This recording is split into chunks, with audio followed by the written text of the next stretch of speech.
Hey Slingers, welcome to another Wordslinger podcast. I'm glad you've tuned in. I'm going to be talking about various things, but one of those things is a big thank you, so stick around for it. It's the Wordslinger podcast, where story matters. Build your brand, write your book, redefine who you are. It's all about the story here. What's yours? Now, here's the guy who invented pants optional, Kevin Tumlinson, the Wordslinger. Wordslinger. Well, I am Kevin Tumlinson, the Wordslinger, and I'm happy to have you. This has been an interesting couple of weeks. So last week, I kind of just made the comment.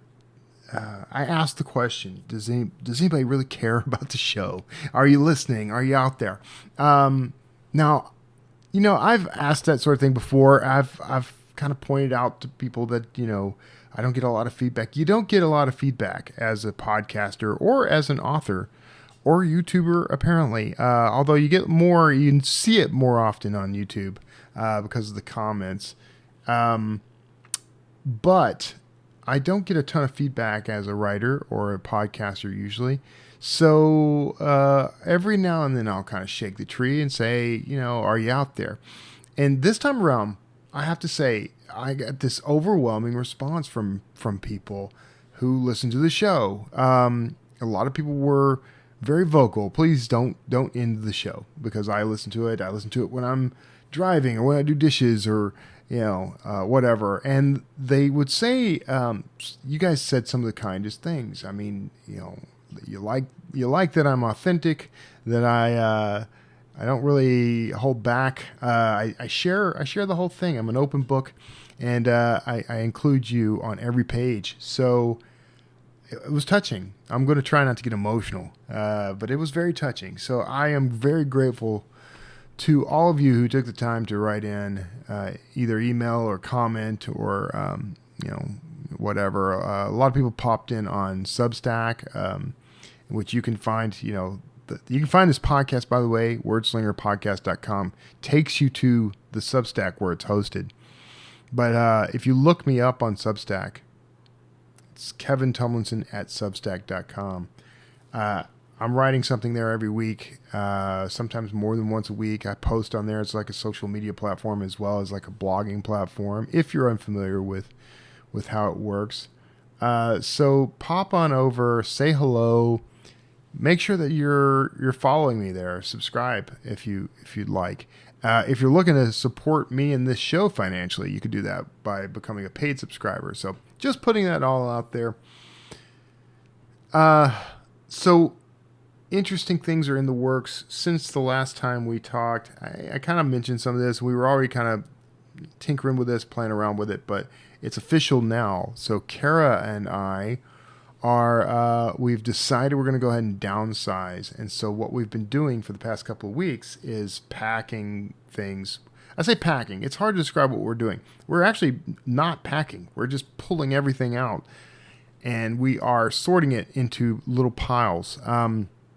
But the biggest pile is sell. We've decided that, you know, we've been holding on to a lot of things. You can just see if you're watching on YouTube, like there's a wonderful background of items behind me. Well, a lot of this is going to be sold. Some things not. There's a table back behind me, like a drafting table. It's called we call it the Pix table. It belonged to her grandpa Pix, who was the inventor of the respirator, by the way, and has an exhibit in the Smithsonian. These are the little asides you get when you listen to the podcast. But we're gonna sell off as much as we can, everything that we can. Things that we can't sell, we'll consider donating, or if it's just garbage, we just discard it. And there's a couple of things happening here. So this can all sound and feel kind of sad. You know, in some ways we're kind of sad because we built this house. We designed this house. Kara and I, you know, Kara more than me, frankly, but you know, we went through this entire the color palette, the carpet, the countertops, the cabinets, you know, everything about this house passed through us, and we made decisions and choices, inside and out. So this house reflects a slice of our lives and our personalities. So it's very difficult. And there's a lot of little custom things in the house, a lot of little nice touches and amenities that I think are going to raise the value of it a little. Plus, it has a beautiful view. It really was, in a lot of ways, is the house that we always wanted. Thing is, though, this house is like 2,500 square feet. It has 4 bedrooms. It has 3 full baths. There's a theater room. There's a giant-sized living room. The master bedroom is bigger than any living room that I ever had. And in fact, we have a little micro living room in the master bedroom. The master bath is, got a full-size soaking tub and a standing shower, big size closet, with nice fixtures. It's a gorgeous house. But there's 2 of us. There's me and Kara and a tiny chihuahua. And that's just it. I mean, that's all we have. One second. I'm sorry I got a cough, but pardon me. I'm so sorry. Hopefully I turned away, so hopefully that wasn't in your ear. Because I don't edit the show, as you know. I should. But anyway, so we customized this house. We built it. We got all this space because we figured we'd be entertaining more. We have family from all over the place, and we've had them come stay with us various times, usually over the holidays. We've hosted Christmas and Thanksgiving here several times now. And we loved that. But it sort of became more work than we are willing or able to do. Coffee. And so we've been talking about downsizing for a while now. And it's funny how God will kind of put things in your life. So we've been talking, praying about downsizing. So circumstances have now bent in such a way that downsizing is kind of our smartest play. Because we could either stick it out here and, my book income is kind of, keeping us floating along, but not very easily right now. Because I took a kind of hiatus on some of what I was doing, and it's hurt my bottom line, and that's starting to change. That's starting to go back up, but not fast enough to really make this a comfortable experience. So we're kind of in a way better off going ahead and putting the whole thing on the market, getting at least enough to pay it off. If not a profit, I think we can get a profit, but we're kind of at a point now where it's sort of like, okay, this is what you want, this is what you get. And when things like that happen, you got to realize that discomfort is part of the game. Feeling uncomfortable is how you grow. So this is very uncomfortable. We made the decision. I started thinking about it, praying about it, and I decided, you know what, man, I don't need all this stuff. We've been holding on to there's things, if you're watching on YouTube, there's a closet behind me. That closet is absolutely filled with things that I have carried with me for the past 30 years plus. Some things are 50 years, my whole life. I got another closet just like it out in the hall. Not to mention all the other things in the house and all the items in this office. And you can make the argument that a lot of this is, part of the aesthetic and part of, it's on brand for me. I use this as a backdrop for the podcast and things like that. And there's a lot to be said for that kind of thing. But at the same time, we're kind of at a point where, why do we need all that stuff? Things that I've held on to out of nostalgia, sort of an emotional attachment, they don't mean as much to me anymore. I don't know what changed. Now, that's not to say it's easy to let some of this go. I have always been somebody who operates from a kind of a position of always be ready. I was raised by my grandparents. They came through the Depression. So my grandfather especially had a mentality of like, hold on to any little scrap thing because you just never know what you're going to need and what you can use. And so, he had a shed behind the house that was just absolutely filled with junk and wouldn't let anybody touch any of it. Unless you needed it for something. Like there was no throwing anything out. That thing was full of like old metal coffee cans and, buckets and buckets of screws and nails and bolts and odd bits of wire, old air conditioners, window unit air conditioners that could never have seen service again. But you just never knew, right? So he would hold on to that stuff. And I kind of picked up on that mentality too. And I'm not a hoarder, and I don't keep piles of junk. I'm actually kind of a neat freak. And maybe it doesn't show. I don't know. Behind my backdrop, there are items, but they're all specifically placed. They're precisely placed. There's only one thing out of order in the backdrop that I can see, and it's a stupid wire for a lamp that I've just haven't yet gotten around to extending. But even that, I made sure it was at least at a nice angle.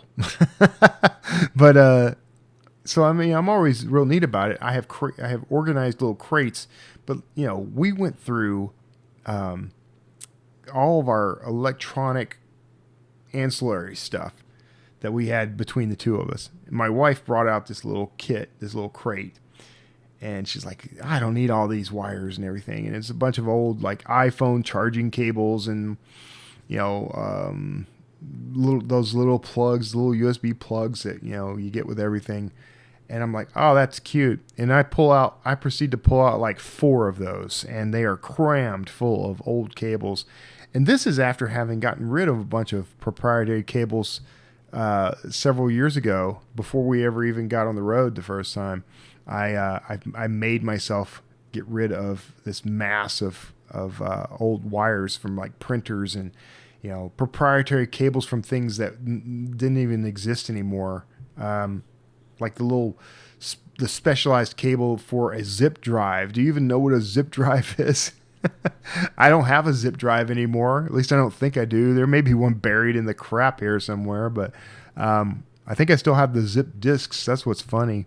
But so we started going through all that, and I started setting things aside. Now I think it's a delusion that we're going to try to sell a bunch of that stuff.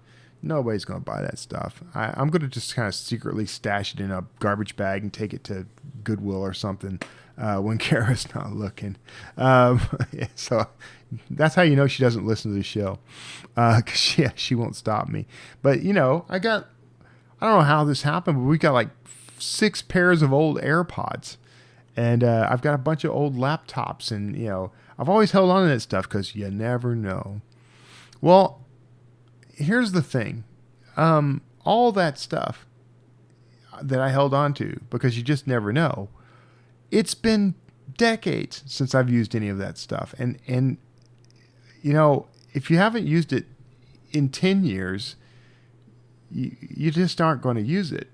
And if you ever do get to a point where you're going to need something, Amazon is a click away. So I don't need a million different versions of USB cables and HDMI cables and all charging cables of every kind.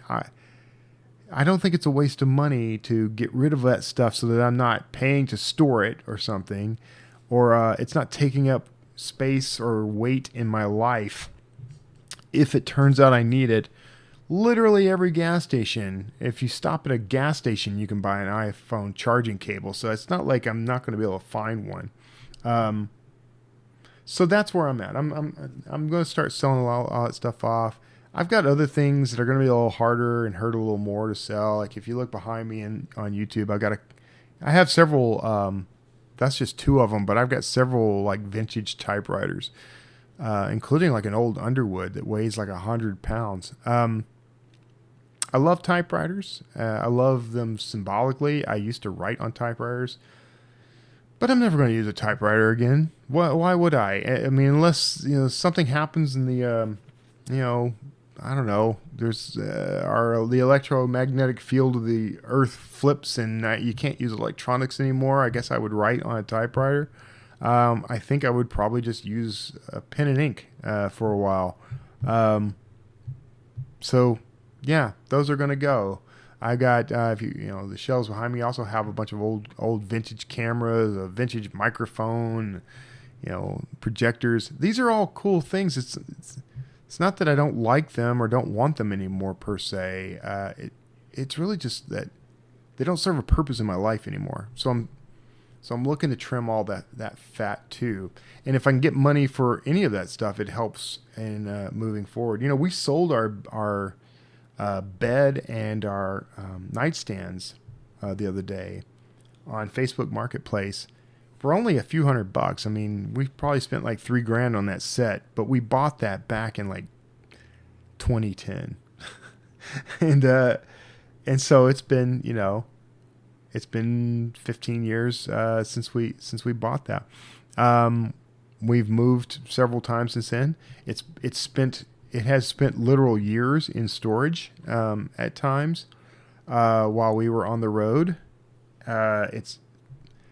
It was really nice. It was a really nice set of furniture, but what are we really? I don't know. We're not losing anything by selling it. As soon as we sold it, I went and bought Starlink for the van. So we could afford that, and it ended up not really costing me anything out of pocket. What are we doing for a bed? Well, we had, because we had extra bedrooms, we had a couple of twin size beds that we were able to bump together and we put a mattress topper on top of the whole thing. You can't even tell the difference. I mean, it can't even feel a seam. So we've got a king size bed that's like half the size of our old set. So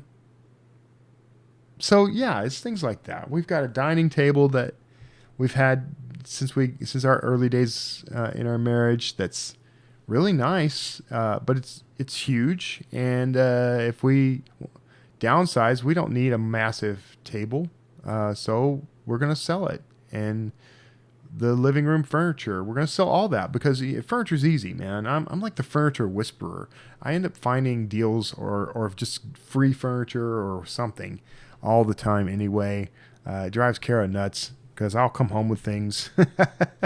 That's my old habit too, is I brace yourselves. I like to find things on the curb and fix them up. And some of the things we own were curbside finds, dumpster dives, if you will, that I cleaned up and repaired and restored and painted and what have you. And Kara used to get mad about that, but then she started noticing like we started getting higher quality furniture than what we could afford for a while. And so a little bit of elbow grease and you can have some really nice stuff. Or I'd buy something cheap from a resale shop or something, we'd fix it up. So finding furniture is easy. You don't need to invest a ton of money in that kind of thing. All that to say, some of this is probably not going to appeal to you as a listener. I've talked to people about this kind of thing before, and they're like, yeah, I got no interest in living in a van. I got no interest in buying secondhand stuff or downsizing to a smaller apartment. I get it. And I'm not saying that that's necessarily the lifestyle we're looking forward to either. I will say this, Kara and I are very nomadic. We always have been. We have traveled more in our marriage than we have stayed in one spot. We move a lot. So doesn't it make sense to just sort of lean into that now? And why are we paying to store a bunch of crap that when we do get a house, most of it ends up continuously being stored in some closet or attic or whatever? There are literally things in that closet. We've lived in this house now 3 going on 4 years. There are things in that closet I haven't seen. There's things in that closet I haven't seen in decades. That's what I'm saying. There's crates of things that I haven't opened in 20 years that just got moved from place to place to place. A lot of the furniture and cabinets and things that are in sort of our spare bedrooms, they're from IKEA, right? Couple $100 here and there. Why are we going to spend $200 or $300 a month to store that when we could just sell it or even throw it away if we had to. Give it away, throw it away, sell it. And when we come off the road, we go to IKEA and we spend another couple $100 and we get brand new, if that's what we want. I'm all for let's skip IKEA and let's start, investing in better quality furniture, which is much easier to do when you don't need a lot of it. We're talking about maybe doing something like an efficiency apartment, or perhaps a 1-bedroom, but something like ridiculously small. Because we did this once before when we sold our first house, which ironically was another 2,500 square foot multi-bedroom house. I think that one had 1, 2, 3. That one had 3 bedrooms, 2 full baths, 1 half bath, but it had a dining room and a sitting room and a full family room, and so it was it was just as big, and but just had 1 less bedroom, frankly. But when we sold that house to get on the road full time, there was an interim in there for about a year where we lived in a 1-bedroom apartment, which I always thought was going to drive us nuts. Our entire marriage, the smallest we ever went was a 2-bedroom apartment. But it worked out fine. I would set up for podcasting at the dining table. If you go back and look at old episodes, or there's some interviews and things I've done over the years. If you go look at, I don't think any of my Wordslinger podcast, I wasn't doing video for that show. But if you start looking at interviews with me from, say, 2016, a lot of them were, in this little 1-bedroom apartment. You can see a kitchen behind me and things like that. Later, you saw me in an RV. Later, still, you saw me sitting in a picnic table outside of a van. So I don't need a ton of space or anything elaborate to do this work. I need a microphone and a laptop, basically, and I can do everything I'm going to do. It does help to have a dedicated space. I guess what I'm saying here, and I'm kind of rambling, so forgive me. I'm giving you kind of what we're doing, but let's circle this back around to you, because that's what this. You have made it clear. There are many of you who have made it clear that you value this show and sort of the advice and what little wisdom I'm capable of. So let's circle this back to the point, which is you. So this is an opportunity. Every day is an opportunity for you to take a look at who you are and where you are, what you have.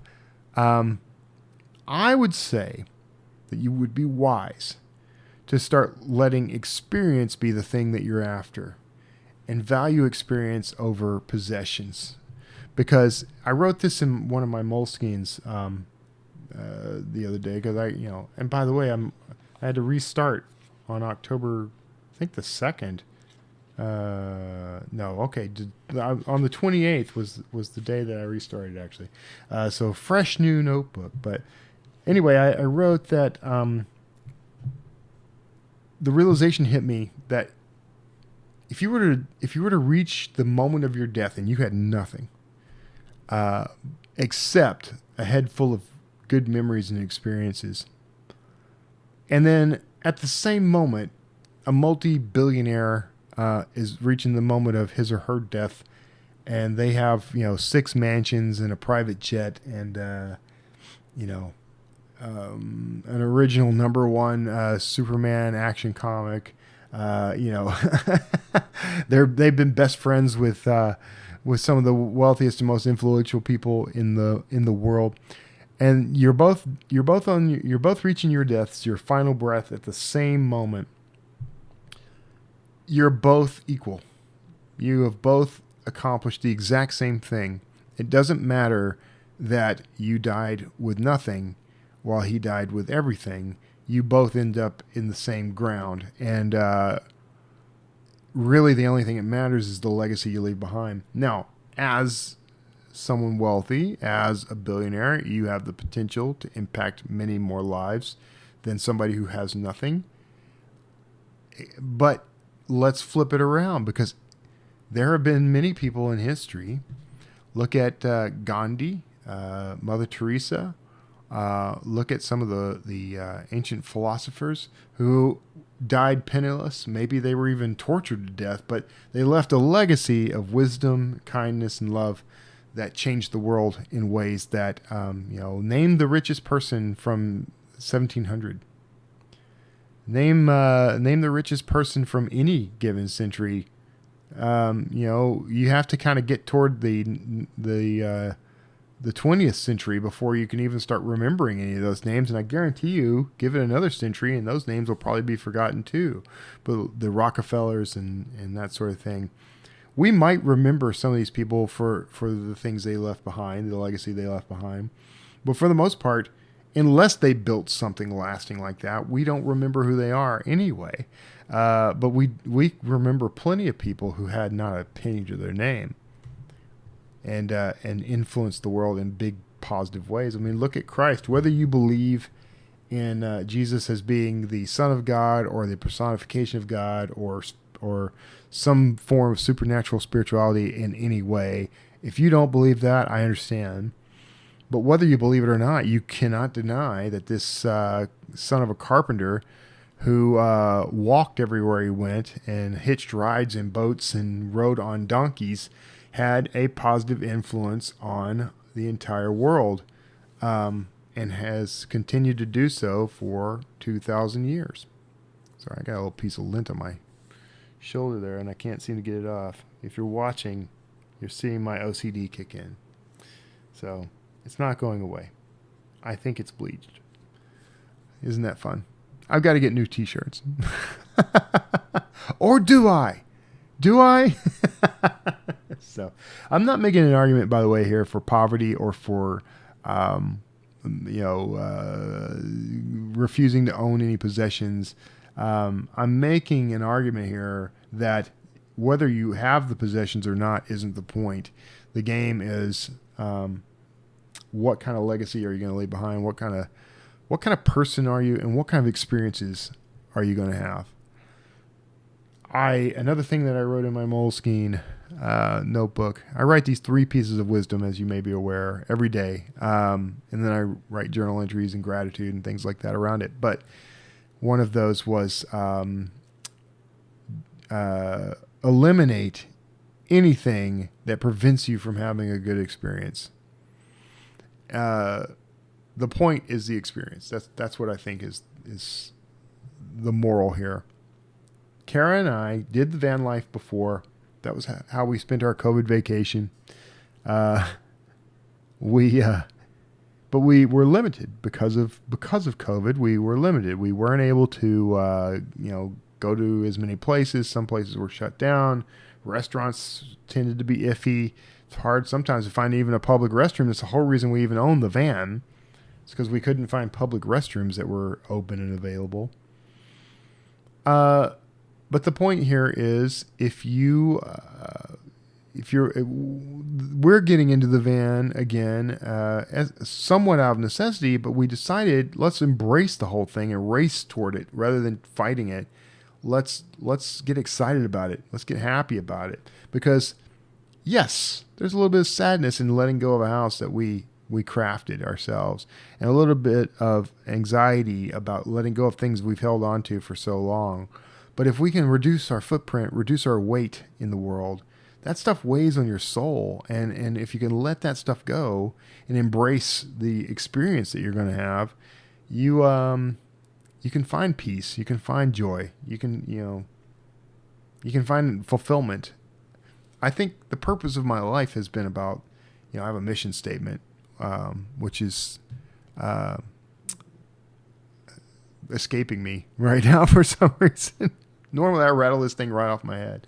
To inform and inspire, educate and entertain in the service of God and humanity.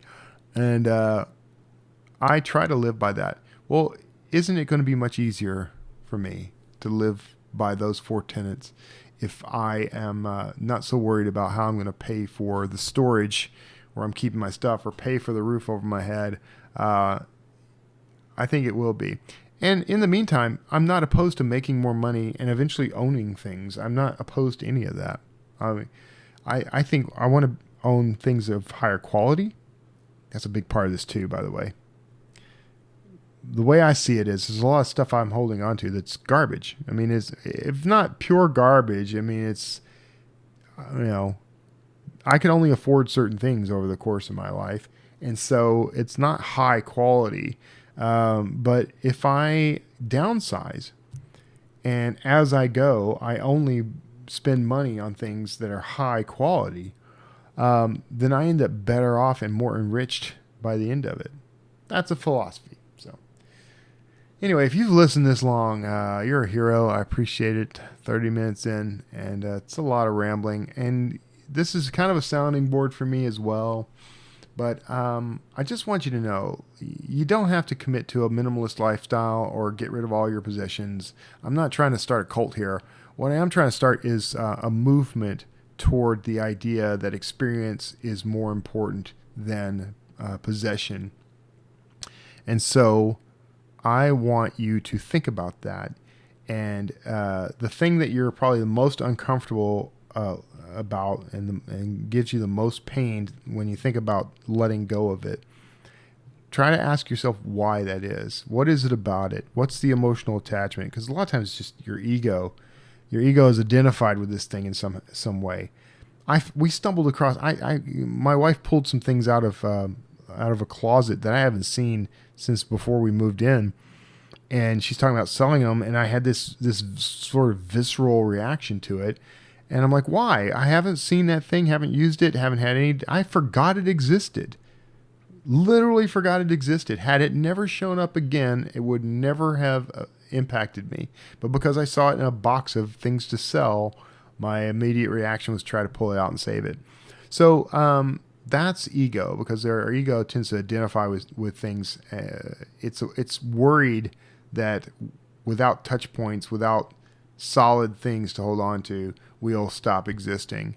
And so it feels that as death. And that's that pain. That's the pain and discomfort you feel when you think about downsizing, letting things go, selling things off, or whatever. Some people have no trouble with this. I'm envious of them, but I have been emotionally attached to my crap for years. And so I'm starting to push myself to get rid of it. And when you get to a point where it's overwhelming, take a nap. You know, in the Bible, Elijah, railed against God and asked to be put to death because he just couldn't continue doing what God asked him to do. And he was exhausted and he was starving, and just kill me now, God. And instead, God made him lie down and take a nap. And when he got up, he had ravens bring him food to eat. So the moral of that story is there's very little that can't be overcome with a nap and a snack. And with that said, thank you for tuning in to this week's Wordslinger podcast. Follow me. Follow me on YouTube. Subscribe to me on YouTube. Share this, of course. Like, share, subscribe, all that. Follow me at my Substack at kevintumlinson.substack.com. There's going to be some changes coming up. This streamlining and minimalist approach is going to impact more than just my physical surroundings. I'm going to start looking at my digital world as well, start kind of streamlining some things. But here's the deal. Go subscribe in all those places. And what's going to happen is as we go through this journey, I'm going to be exploring this more. Find my YouTube channel, my personal YouTube channel. It's youtube.com/Kevin Tumlinson. And then there's youtube.com/Wordslinger podcast. And you can follow both of those if you want. But I've been posting shorts and other things on YouTube. Just kind of musings as I do, like my sunrise walk. I'm going to be talking about this stuff as I go. So you'll get to kind of follow along in the journey and let me know what you think of it. I'm continuing to write, of course. I'm working on a couple of things right now that I'm excited about. I'm feeling energized about writing again, even though my time is stretched a little thin right now with the downsizing. But I can see it, man. I can just see we're moving towards something. And as I'm going to call him a good friend, Chip Polk. Hi, Chip. I know you listen, man. And that dude wrote something so sweet and kind and inspiring to me that I'm just taken aback by it. And he wasn't the only one. There were so many of you, and I just appreciate all of you. I want to say thanks also to my good friend JD Barker, who has given us some good solid advice. My friend David Virgutz, who gave me some advice yesterday over coffee. All of you are you're going to be a part of this journey. So for all of you watching and listening, make sure you tune in. We're gonna keep a record of all this, and I suspect we're going to see something wonderful arise. I'm looking forward to it. I see God working in all this. If you're not a believer, I understand, but I would encourage you to look into the teachings of Christ no matter what. I think it's even as a philosophy student, I appreciated the New Testament for sure. And the Old Testament has been a font of wisdom. I have my new life verse is Psalm 143, verse 8. And that I'll close with that because it just resonates with me. But it says, let the morning bring me word of your unfailing love, for in you I have placed my trust. And lead me in the way I should go, for in you I entrust my life.